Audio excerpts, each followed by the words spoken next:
Hello दोस्तों, आप सभी का स्वागत है आपके YouTube चैनल केडी क्लास में। और मैं हूं केडी पब्लिक स्कूल संचालक आर्य कुमार। और आज आपको मैं पढ़ाऊंगा प्रॉफिट एंड लॉस, नहीं लाभ और हानि के बारे में पढ़ेंगे, वो भी एक अजूबे ट्रिक के साथ। नहीं, आपको मैं आज पढ़ाऊंगा भाव का केस और अमाउंट के केस में कैसे लॉस और प्रॉफिट निकाला जाता है। चलिए मेरे दोस्तों देखिए। चलिए दोस्तों, आज हम लोग लॉस और प्रॉफिट में क्रय मूल्य के बारे में जानेंगे। क्रय मूल्य क्या होता है, विक्रय मूल्य के बारे में जानेंगे, क्रय मूल्य के बारे में जानेंगे, लाभ के बारे में जानेंगे और हानि के बारे में। नहीं, जब हम कोई वस्तु जिस रेट पर खरीदते हैं उसे हम क्रय मूल्य कहते हैं। क्या कहते हैं? क्रय मूल्य कहते हैं। नहीं, इसे कॉस्ट प्राइस भी इंग्लिश में कहा जाता है। क्या कहा जाता है? कॉस्ट प्राइस भी कहा जाता है। और इसे सीपी से सूचित किया जाता है। शॉर्टकट में इसे सीपी भी कहा जाता है। और जिस रेट से हम किसी वस्तु को बेचते हैं, जिस रेट पर कोई वस्तु को हम बेचते हैं, वह हमारा विक्रय मूल्य कहलाता है। क्या कहलाता है? विक्रय मूल्य कहलाता है। और उसे हम इंग्लिश में सेलिंग प्राइस कहा जाता है। नहीं, उसे क्या कहता है? Selling price. और उसे एसपी से सूचित किया जाता है। क्या? जिसे एसपी से। और जब किसी वस्तु को कम रेट में खरीद कर और अधिक रेट पर बेचा जाता है, तब जाकर वस्तु पर लाभ होता है। नहीं, लाभ होता है यानी कि प्रॉफिट होता है। क्या होता है? प्रॉफिट होता है। अगर किसी वस्तु को अधिक रेट में खरीद करके और किसी कारण से कम रेट पर बेचा जाता है, तो उस वस्तु पर हानि होता है। और हानि को इंग्लिश में लॉस कहा जाता है। क्या कहा जाता है? लॉस कहा जाता है। और मेरे दोस्तों, अब मैं आपको दिखाऊंगा इस पे सवाल बनाना। नहीं, चलिए मेरे दोस्तों, इसके पहले आपको बताऊंगा कि विक्रय मूल्य, क्रय मूल्य, लाभ और हानि जान गए। कुछ लागत मूल्य भी होता है। नहीं, आप लागत मूल्य भी के बारे में जान जाइए। अंकित मूल्य भी होता है। क्या होता है? अंकित मूल्य होता है। क्या होता है? अंकित मूल्य। अंकित मूल्य, अंकित मूल्य को मेरे दोस्तों, नहीं, इसे एमआरपी, आप कोई चीज खरीद रहे हैं, कोई किसी वस्तु को खरीद रहे हैं, तो एमआरपी भी कहा जाता है। अंकित मूल्य या एमआरपी रेट भी कहा जाता है। नहीं, क्या कहा जाता है? एमआरपी। यानी किसी वस्तु खरीद रहे हैं, उस पर 410 रुपया लिखा हुआ है। 410 रुपया लिखा हुआ है एमआरपी। नहीं, 410 रुपया, तो इसका मतलब हुआ कि इसका अंकित मूल्य 410 रुपया होगा। कितना हो गया? 410 रुपया हो गया। नहीं मेरे दोस्तों, तो अब हम आपको बताएंगे अब लागत मूल्य क्या हो गया। जब किसी वस्तु को, जैसे मान लीजिए इस वस्तु को 410 रुपया में हम लोग खरीद लिए, और उसको कहीं से लाने में, नहीं, भाड़ा या उसे ठीक कराने में या स्टोर करने में जो खर्च होता है, उसे लागत मूल्य कहा जाता है मेरे दोस्तों। अब मैं आपको सवाल दिखाऊंगा। चलिए दोस्तों, अब हम लोग पढ़ेंगे अमाउंट का केस और भाव का केस। आपको पहले ही बताया है कि आज मैं पढ़ाऊंगा आपको लॉस एंड प्रॉफिट और अमाउंट का केस और भाव का केस। नहीं, तब तक हम लोग कुछ बेसिक जान ले। नहीं, जैसे मान लीजिए किसी वस्तु को हम लोग किसी वस्तु का क्रय मूल्य 400 रुपया। क्रय मूल्य नहीं, क्या है? क्रय मूल्य नहीं, क्रय मूल्य 400 रुपया है। और उस वस्तु का विक्रय मूल्य 400 रुपया है और विक्रय मूल्य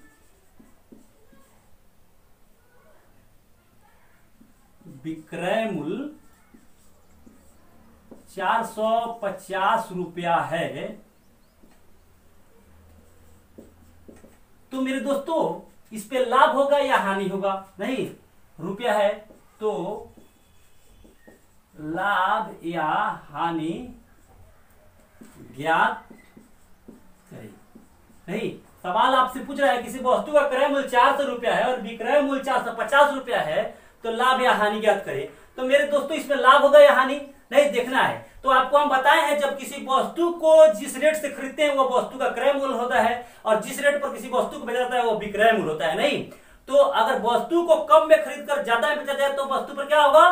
तो लाभ होगा मेरे दोस्तों। और ज्यादा में खरीद कर कम में बेचा जाए तो क्या होगा? हानि होगा। तो यहाँ वस्तु को कितना में खरीदा गया है? 400 रुपया में, और बेचा कितना में गया है? 450 रुपया में। क्रय मूल्य यानी कि कॉस्ट प्राइस और विक्रय मूल्य यानी कि सेलिंग प्राइस। नहीं, तो कॉस्ट मूल्य इसका 400 रुपया है और सेलिंग प्राइस 450 रुपया है, तो इस पे लाभ होगा, एकदम लाभ होगा। क्योंकि 400 में खरीद कर 450 रुपया में बेचा गया है, तो क्या होगा? लाभ होगा। क्या होगा? लाभ होगा। कितना होगा? ₹50 लाभ होगा। कैसे होगा तो हम बताते हैं आपको। 450 माइनस 400 इक्वल ₹50 क्या होगा, लाभ होगा। आप अब समझ गए होंगे कि कैसे लाभ हो रहा है, और हम आपको और कुछ बताएंगे मेरे दोस्तों। चलिए वीडियो में बस बने रहें, वीडियो छोड़कर भागे नहीं। चलिए मान लीजिए 2 नंबर सवाल आपको दिखा रहे हैं कि एक टेबल का सीपी इक्वल है 5,000 रुपया, नहीं कितना है 5,000 रुपया, और एसपी कितना दिया है, एसपी दिया है इसका दिया है 6,000 रुपया। नहीं तो अब पूछ रहा है आपसे इसमें लॉस होगा या प्रॉफिट होगा।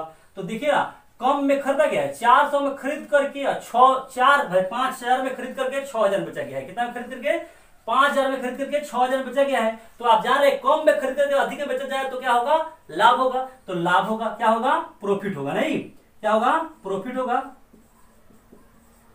कितना प्रॉफिट हो जाएगा तो 6,000 माइनस 5,000 यानी 1,000 रुपया क्या होगा, प्रॉफिट होगा मेरे दोस्तों।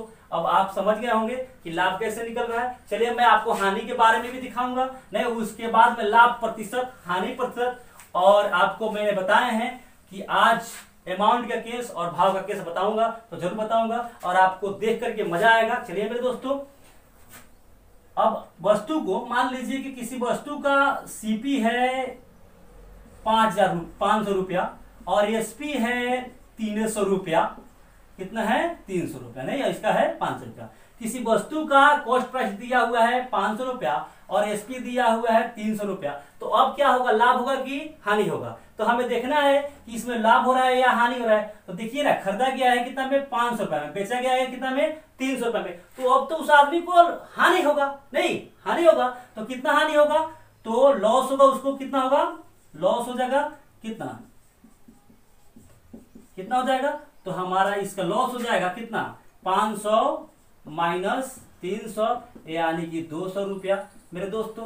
नहीं कितना हो जाएगा, 200 रुपया हानि हो जाएगा। और चलिए अब कुछ और दिखाता हूं सवाल। 1 नंबर मान लीजिए इसका हो गया हानि वाला का। अब दूसरा है कि अगर मान लीजिए कि किसी वस्तु को हम लोग 18 रुपया में खरीदे, नहीं सीपी है 18 रुपया, कितना है 18 रुपया, और एसपी है मान लीजिए कलम को एक दुकानदार 18 रुपया में खरीदता है। कितना में खरीदता है, 18 रुपया में खरीदता है, और ग्राहक से उसे फिर वो दूसरे किसी से बेचता है कितना में, तो बेच देता है कितना में इसे, मान लीजिए कि इसे 15 रुपया में बेचता है। कितना में बेच देता है, 15 रुपया में बेचता है। तो इसका कॉस्ट प्राइस हो गया 18 रुपया और सीपी कितना हो गया 15 रुपया। तो अब इसको तो एकदम ज्यादा में खरीदा और कम में बेचा है, तो आप देख रहे हैं कि इसको क्या होगा, लॉस होगा। क्या होगा, लॉस होगा। लॉस कितना हो जाएगा, लॉस इक्वल हो जाएगा 18 माइनस 15 इक्वल 3 रुपया हो जाएगा। कितना हो जाएगा मेरे दोस्तों, 3 रुपया हो जाएगा। अब चलिए हम आपको दिखाते हैं कुछ सूत्र, नहीं इसी पर सूत्र बताऊंगा कि लाभ की स्थिति में लाभ की स्थिति हटाइए, जब किसी वस्तु को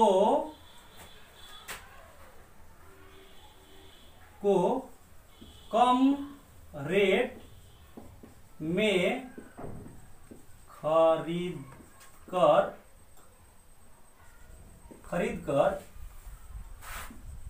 अधिक मूल्य, कम मूल्य में लिखिए, रेट क्यों लगाया जाए, कम मूल्य में बेचा जाए तो क्या होगा, कम मूल्य में खरीद कर अधिक मूल्य बेचा जाए तो क्या होगा, तो लाभ होगा। क्या होगा, लाभ होगा मेरे दोस्तों।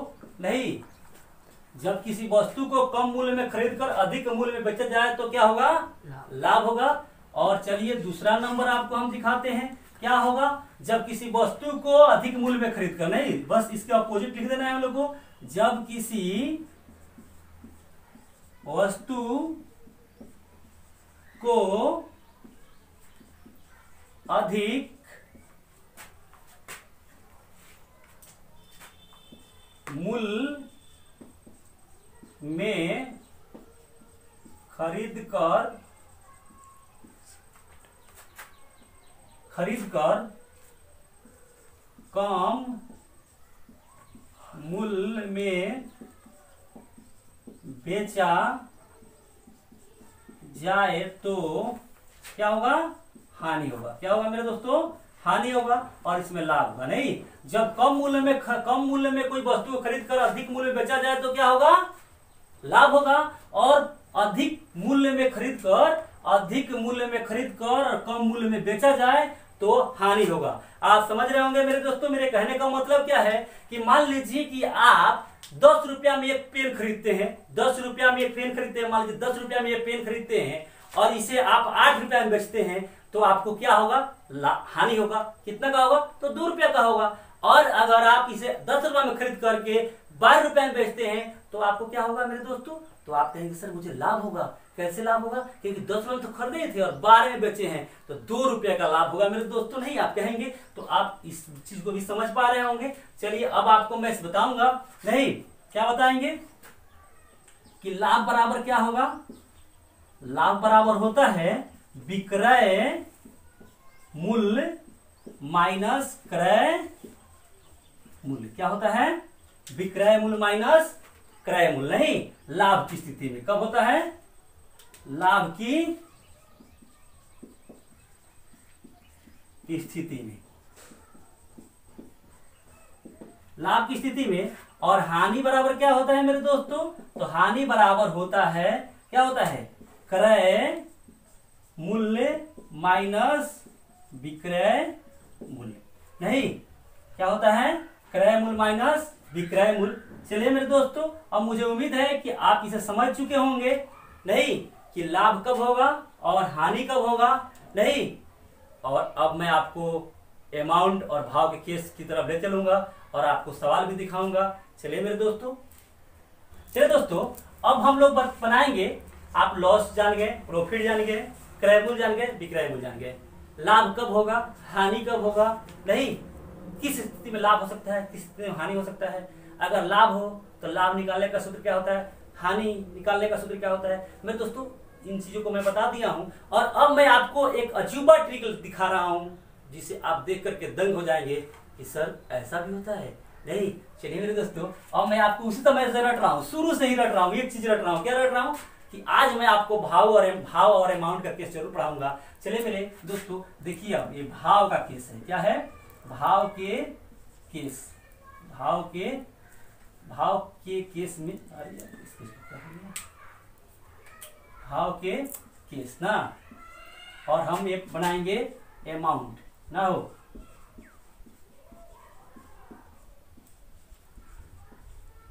भाव के केस में और अमाउंट के केस में, नहीं दोनों की में हम लोग जानेंगे कि क्या होता है। मेरे दोस्तों हम लोग आज तक ये जानते थे कि लाभ प्रतिशत बराबर होता था। आप लिखते थे लाभ गुना 100 बटा क्या लगाते थे? सीपी, नहीं क्रय मूल्य लगाते थे। ये अमाउंट के केस में होता है मेरे दोस्तों, जबकि भाव के केस में होता है लाभ प्रतिशत बराबर लाभ गुना 100 बटा एसपी। मेरे दोस्तों मैंने आपको बोले थे कि आज मैं कुछ आपको अजीबा बताऊंगा और उस समय से भाव और अमाउंट में ले चल बोल रहे थे और अब मैं आपको लाया हूं भाव और अमाउंट में। देखिए मेरे दोस्तों, आप तो जानते थे अमाउंट के केस में कि लाभ प्रतिशत बराबर लाभ गुना 100 बटा क्रय मूल्य, लेकिन ये नहीं जानते थे कि लाभ गुना 100 बटा विक्रय मूल्य होता है। लेकिन भाव के केस में ये भी होता है। अब कहेंगे सर कि अमाउंट अब भाव कथी चिल्ला रहे हैं, अमाउंट भाव कथी होता है। अरे यार मेरे दोस्तों, मैं आपको बोले कि आप वीडियो में बने रहें, मैं आपको दिखाऊंगा कि अमाउंट का केस और भाव का केस क्या होता है।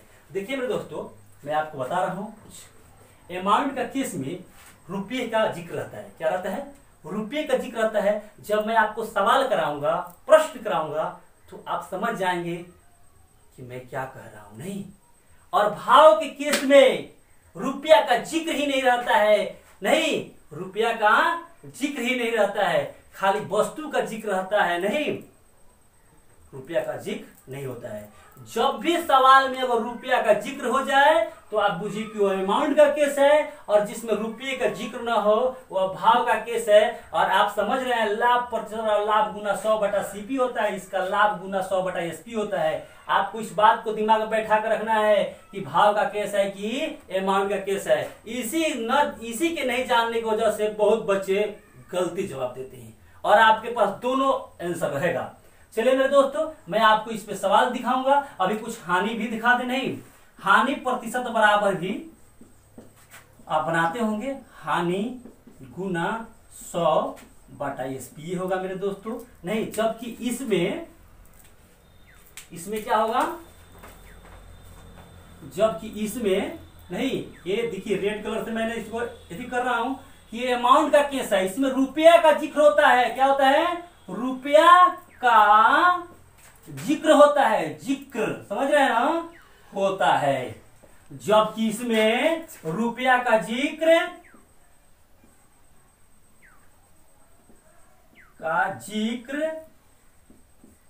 नहीं होता है। भाव के केस में रुपया का जिक्र नहीं होता है, जबकि अमाउंट के केस में रुपया का जिक्र होता है। तो इसमें हो जाएगा आपका हानि प्रतिशत बराबर होगा हानि गुना 100/CP। CP/SP अब आप समझेंगे आप। चलिए हम आपको प्रश्न की ओर ले चलते हैं। चलिए दोस्तों, अब हम आपको भाव के केस में ले चलते हैं और अमाउंट के केस की तरफ ले चलते हैं। आपको नियम बता दिए हैं। ये नियम क्या होता है? भाव के केस में होता है लाभ प्रतिशत अगर निकालना है तो लाभ गुना 100/विक्रय मूल्य, यानी कि SP होता है बटा में, और अमाउंट के केस में बटा में CP होता है। बस इतना अगर आप पकड़ लेंगे तो मुझे सवाल बना लेंगे। चलिए मेरे दोस्तों, सवाल भाव के केस में है नहीं कि, चलिए 1 नंबर सवाल आपको हम दिखाते हैं वो भाव के केस में कि 1 नंबर देखिए, कह रहा है यदि 7 वस्तुओं का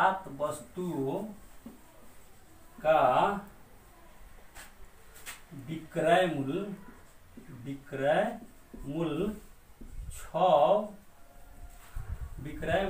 6 वस्तुओं के क्रय मूल्य के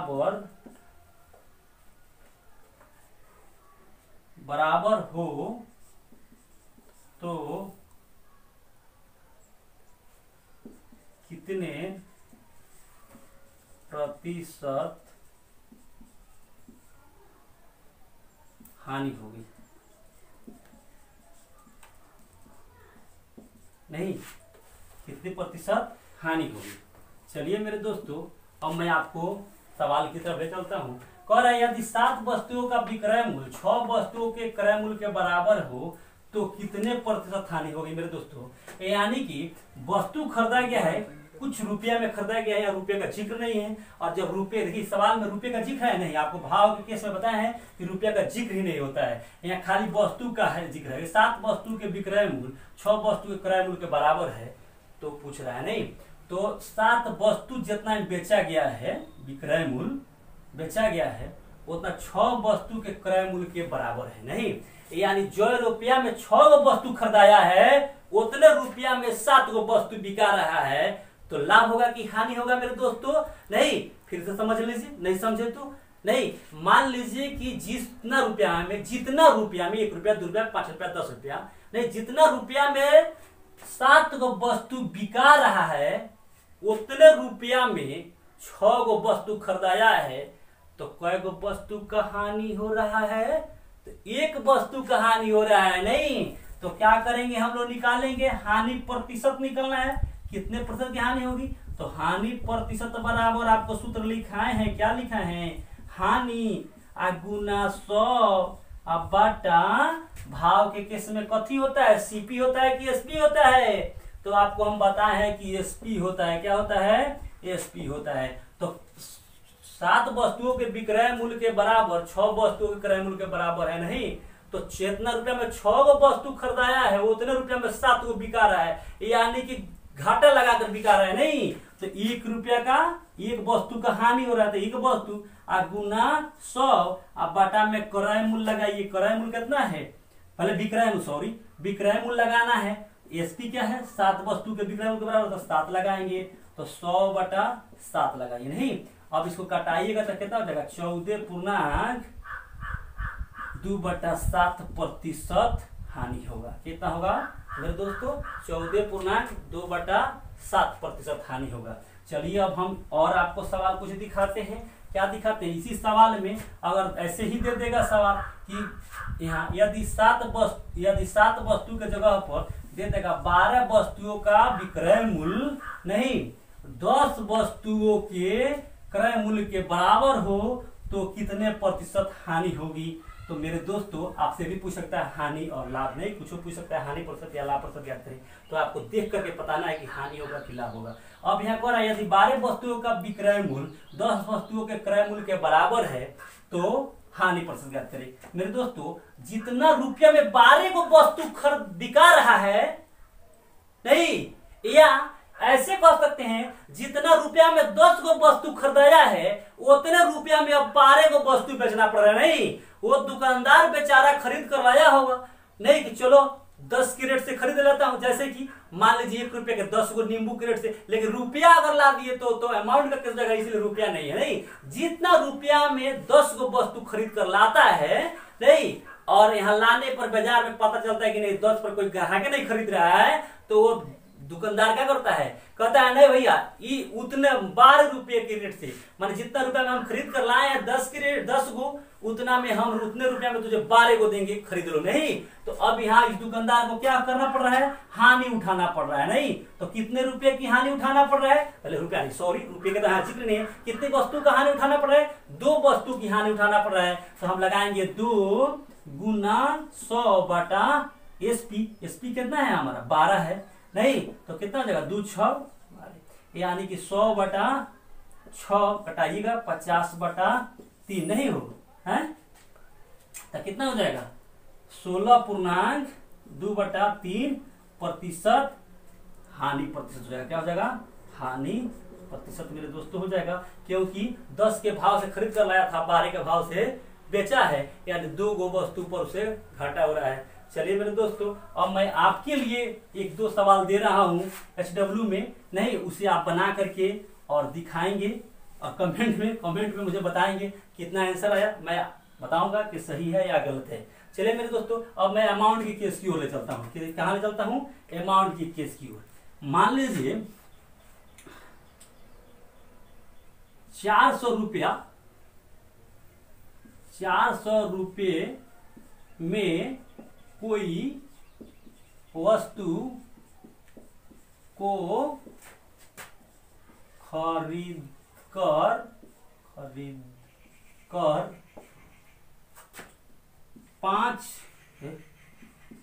500 रुपये में 400 रुपये में कोई वस्तु को खरीद कर एक दुकानदार, लगा दीजिए, एक दुकानदार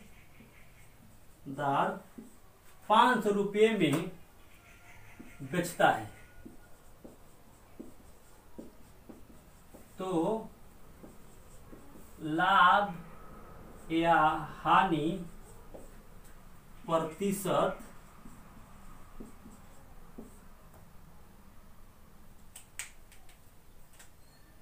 ज्ञात करें।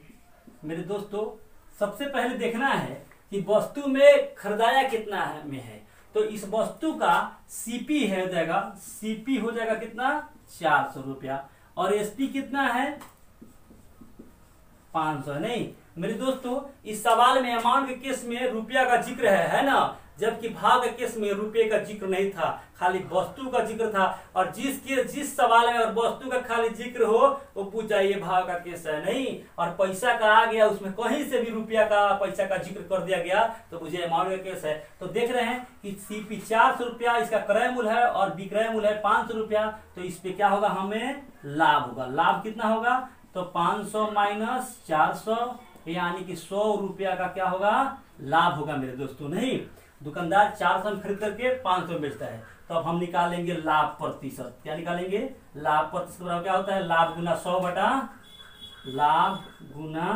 100 बटा क्रय मूल्य। नहीं, क्रय मूल्य इसलिए क्योंकि अमाउंट का केस है, अगर भाव का केस होता तो क्रय मूल्य नहीं लगा करके विक्रय मूल्य लगाते। यहाँ क्रय मूल्य इसीलिए लगाए हैं क्योंकि अमाउंट का केस है। तो हो जाएगा 100 गुना 100, अब बाटा में कितना है हो 400। नहीं 400, 1 0 से 1 0, 1 0 से 1 0, नहीं आई हो जाएगा 25 चौका 100, यानी 25% का क्या होगा? लाभ होगा। मेरे दोस्तों, मुझे उम्मीद है कि आप समझ पा रहे होंगे और आप आसानी से बना पाएंगे। ये अमाउंट वाला तो आप बहुत पहले भी बनाए होंगे, लेकिन भाव वाला शायद नहीं जानते होंगे, और जानते भी होंगे तो और भी जानिए। नहीं, और आपने आस पड़ोस नाते रिश्तेदार में जो गांव के जो बच्चे हैं जो नहीं जानते, उन्हें जनाने की कोशिश करें। चलिए मेरे दोस्तों, अगर आपको ये वीडियो अच्छी लग रही हो तो लाइक और कमेंट और सब्सक्राइब जरूर करेंगे, और कमेंट में मुझे बताएंगे कि आपको ये वीडियो कैसी लगी, ताकि मैं इसका पार्ट 2 पार्ट 3 और बनाऊं। अभी अमाउंट का केस है, भाव का केस है, बहुत सारे AB सूत्र है, नहीं MNP फार्मूला है, बहुत सारे फार्मूले हैं इसमें, जिसको मैं आपको बारी बारी से पार्ट बाई पार्ट करके बताऊंगा। तब तक आप कमेंट में बताएं और सब्सक्राइब करें, ताकि मेरा हौसला बने और मैं आपके लिए और वीडियो बनाऊं। चलिए मेरे दोस्तों, इस पे कुछ और सवाल आपको मैं दिखाऊंगा। नहीं, चलिए कुछ आप लोग को हम एचडब्ल्यू देते हैं और आप लोग बना करके मुझे कमेंट में बताएंगे कि हाँ सर हम लोग बना लिए, और नहीं बनाए तो मैं बताऊंगा ही आपको अगले वीडियो में। चलिए मेरे दोस्तों, अब आपके सामने ये प्रश्न है, 4 प्रश्न है। 1 नंबर है, 2 नंबर है, 3 नंबर है, 4 नंबर है। हो सके तो आप वीडियो रोकिए और स्क्रीनशॉट लीजिए, और आप इसे बना करके और मुझे कमेंट में बताएं कि आपका आंसर कितना आ रहा है। चलिए मेरे दोस्तों, आपकी कमेंट का इंतजार रहेगा। अगर यह वीडियो अगर आपको अच्छी लगी हो तो लाइक और सब्सक्राइब और कमेंट जरूर करें। चलिए मेरे दोस्तों, नहीं और आप, मैं हट जा रहा हूँ थोड़ा सा, खूब बढ़िया था, इसका स्क्रीनशॉट लीजिए और तब आप बनाइए। मुझे उम्मीद है कि आप बना लेंगे और मेरे बताए हुए ट्रिक को समझ गए होंगे। चलिए मैं आपके लिए कल और भी सारे नियम लेकर आऊंगा। नहीं MNP, उसके बाद AB फार्मूला देखेंगे तो आप दंग रह जाएंगे कि सर क्या बता रहे हैं। चलिए मेरे दोस्तों, तब तक के लिए धन्यवाद।